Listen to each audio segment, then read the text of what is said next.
සායනට එන සමහර රෝගීන් නිතර විමසන කාරණයක් තමයි සමාජ මාධ්‍යවල සමහර රෝගීන් මගෙන් අහලා තියෙනවා මේ මුඛය තුල එන තුවාල ඔක්කොම පිළිකාද කියලා. එහෙම නැත්නම් මේ මුඛය තුල එන ගෙඩි සමහර ගැටිති වර්ග ඔක්කොම පිළිකාද. ඒ සම්බන්ධ බියක් දක්වනවා. කියන්න ඕන පැහැදිලිම දේ තමයි මුඛය තුල තිබෙන මුඛය තුල එන ඇති වෙන සියලුම තුවාල පිළිකා නෙමෙයි.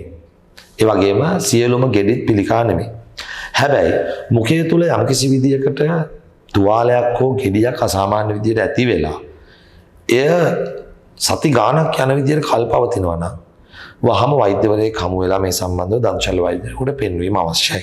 ඒ සම්බන්ධව සායනිකව තාවුරු කර බලලා අවශ්‍ය නම් පටක පරීක්ෂාවක් කොටසක් අපලා අරගෙන කරලා මයික්‍රොස්කෝප් එහෙම නැත්නම් අන්වීක්ෂකයට පරීක්ෂා කරලා වෙනත් පරීක්ෂණ අවශ්‍ය නම් කරලා නිගමනයකට ආවට පස්සේ මේක පිළිකාමය රෝග ලක්ෂණ හෝ එහෙම නෙමෙයි කියලා ඒ සම්බන්ධ රෝගියාට දැනුම් දීමක් කරනවා.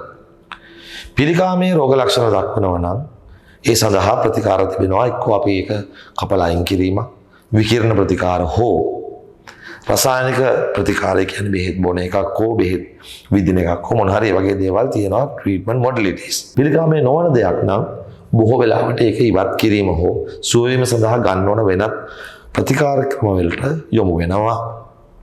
ඔබ දැනගත යුතු දේ තමයි මුඛය තුල තුවාලයක් තිබුණු පළියටම, ගෙඩියක් තිබුණු පළියටම, ගැටිත්තක් තිබුණු පළියටම බිය වෙන්න අවශ්‍ය නැහැ. අවශ්‍ය පහසුකම් රජයේ සේවයේ පෞද්ගලික සේවයේ තිබෙනවා.